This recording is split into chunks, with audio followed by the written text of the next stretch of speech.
Corona महामारी की बढ़ती रफ्तार को रोकने के लिए प्रदेश प्रशासन ने आज शुक्रवार दोपहर 2 बजे से सभी गैर जरूरी गतिविधियों पर सोमवार सुबह 6 बजे तक प्रतिबंध लगाया। ऐसे में जम्मू जिला में भी दोपहर 2 बजे से सभी गैर जरूरी सामान की दुकानें बंद होनी थी, लेकिन chamber of commerce and industry Jammu के हस्तक्षेप पर जिला प्रशासन ने आज पूरा दिन सभी गैर जरूरी सामान की दुकानें भी खुली रखने पर सहमति दे दी। जम्मू के डिप्टी कमिश्नर अंशुल गर्ग से मिले आश्वासन के बाद चैम्बर ने सभी व्यापारियों से शुक्रवार को पूरा दिन दुकानें खुली रखने और शनिवार रविवार को सभी गैर जरूरी सामान की दुकानें बंद रखने का आह्वान किया। Jammu Kashmir power employees and अगर बात करें इंजीनियर्स कोऑर्डिनेशन समिति ने आज जम्मू के प्रेस क्लब में एक प्रेस वार्ता की और एडमिनिस्ट्रेशन को चिताया कि अब 1 महीने का समय बीत गया है, परंतु एडमिनिस्ट्रेशन ने जिन वादों के साथ पावर एम्प्लॉयज को एजुटेशन से उठाया था और उम्मीद जगाई थी कि जल्द ही सब वादे पूरे किए जाएंगे, परंतु अभी तक कोई भी कदम नहीं उठाया गया है। एक बार फिर कहीं न कहीं एक बड़ी एजुटेशन की चेतावनी दे दी गई है। प्रशासन ने कोरोना के बढ़ते मामलों को देखते हुए वीकेंड लॉकडाउन को लगाया और आज दोपहर 2 बजे से नॉन एसेंशियल सर्विसेज की आवाजाही पर रोक भी लगा दी गई, जिसके चलते श्रीनगर के लाल चौक में भी पुलिस के द्वारा अनाउंसमेंट्स करवाई गई ताकि समय पर ही बात की जाए तो नॉन एसेंशियल सभी दुकानों को बंद किया जा सके और इसके साथ ही लोगों को घरों में रहने की हिदायत भी दी गई।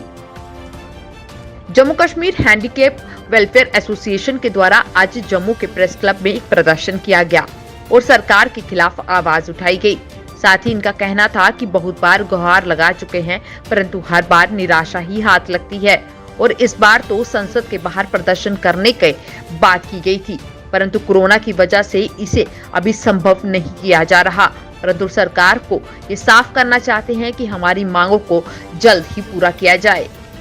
गणतंत्र दिवस से पहले सुरक्षा बलों ने चौकसी को बढ़ा दिया है। जगह जगह पर नाके लगाए जा रहे हैं और इसके साथ ही आने जाने वालों की चेकिंग भी की जा रही है, जिसके चलते आज श्रीनगर के लाल चौक में भी सुरक्षा बलों के द्वारा एक संयुक्त चेकिंग अभियान को चलाया गया और आने जाने वाले वाहनों को भी रोका गया और उनकी चेकिंग की गई, क्योंकि लगातार खुफिया एजेंसियों की तरफ से गणतंत्र दिवस से पहले आतंकियों के द्वारा कोई बड़ी घटना को अंजाम देने के संकेत मिल रहे हैं। Chairman all Jammu and Kashmir किसान कांग्रेस चौधरी घारू राम और जम्मू कश्मीर पैंथर्स पार्टी के यशपाल कुंडल के द्वारा आज एक प्रेस वार्ता की गई और सरकार पर निशाना साधा गया। इनका कहना था कि पिछले दिनों सभी नेताओं की सिक्योरिटी वापस ले ली गई है और ये साफ है कि सरकार हमारी और हमारे परिवार वालों की जान को खतरे में डालना चाहती है। इसके साथ ही इनका कहना था कि कश्मीर में शांति का माहौल दिखाने का प्रयास किया जा रहा है, परंतु पिछले दिनों हुई टारगेट किलिंग्स ने यह साफ किया है कि हालात सामान्य नहीं है और इसीलिए जरूरी है कि सिक्योरिटी को वापस लगा दिया जाए।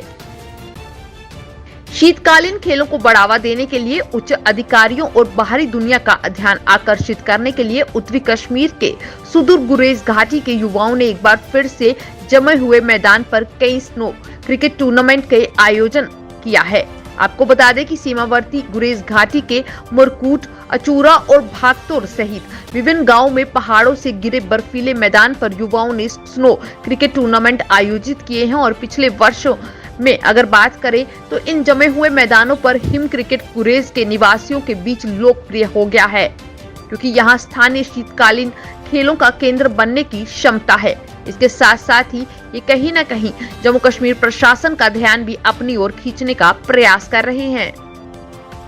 रामबन जिला की बनिहाल तहसील के फुगू गांव में शुक्रवार तड़के 3 बजे 2 मकानों में आग लग गई। आग लगने से किसी प्रकार का कोई जानी नुकसान तो नहीं हुआ, लेकिन आग से घर पूरी तरह जलकर राख हो गए।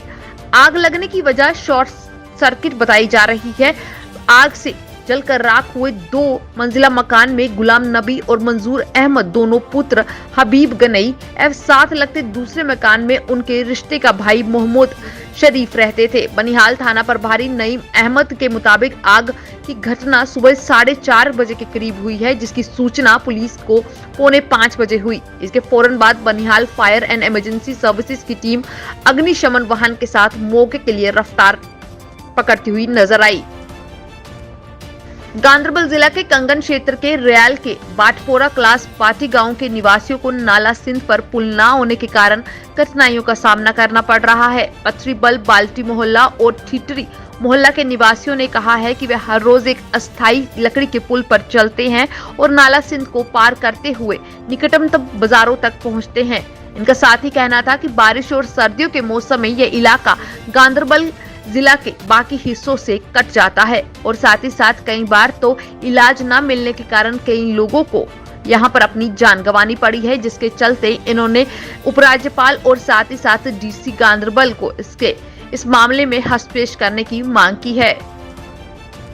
अखनूर उप जिला पुलिस कार्य में एसडीपीओ वरुण जंडियाल ने आम लोगों एवं दुकानदारों से अपील की है कि जो भी राज्य सरकार द्वारा कोरोना के नियम निकाले जा रहे हैं या गाइडलाइंस जारी की जा रही हैं, उस पर अमल किया जाए। साथ ही साथ उन्होंने कस्बा के दुकानदारों को भी ये कहा है कि वे खुद सोच समझकर फैसला करें, क्योंकि लगातार कोरोना जो है वो उसके संक्रमण में वृद्धि देखने को मिल रही है। उन्होंने साथ ही कहा कि अब समय है कि हम सब को मिलकर कार्य करना होगा और सरकारी आदेश का पालन भी करना होगा। आज रियासी के जल शक्ति विभाग के अस्थायी कर्मचारियों के द्वारा एक प्रदर्शन किया गया। बता दें कि ये प्रदर्शन डीडीओ अपने दफ्तर में उपलब्ध नहीं थे, जिसके बाद कर्मचारियों ने दफ्तर के बाहर जोरदार प्रदर्शन किया और एडमिनिस्ट्रेशन के खिलाफ नारेबाजी भी की और साथ ही साथ उन्होंने कहा कि जल्द ही रुके हुए वेजेस का भुगतान किया जाए, क्योंकि ये पिछले कई महीनों से अपने वेजेस न मिलने के कारण परेशान हैं और सरकार जो है इनकी मांगों को नहीं पूरा कर पा रही। बांदीपुरा में डॉक्टर्स, मेडिकल स्टाफ के साथ साथ फ्रंटलाइन वर्कर्स को कोविड-19 के खिलाफ अपनी लड़ाई काफी और तेजी से देखती हुई नजर आ रही है। आपको बता दें कि कठिनाइयों और बादों की परवाह किए बिना ये लोग ठंड और सर्द मौसम में भी सब जीरो टेम्परेचर को झेलते हुए भी अगर बात करें तो वेक्टर गुरेज और तुतलिया के बर्फीले इलाकों में टीकाकरण अभियान को चलाए हुए हैं, जिसके चलते बताया जा रहा है कि मेडिकल ब्लॉक गुरेज में अब तक 53,570 कोविशील्ड और 1,370 कोवैक्सीन की खुराक दी जा चुकी है।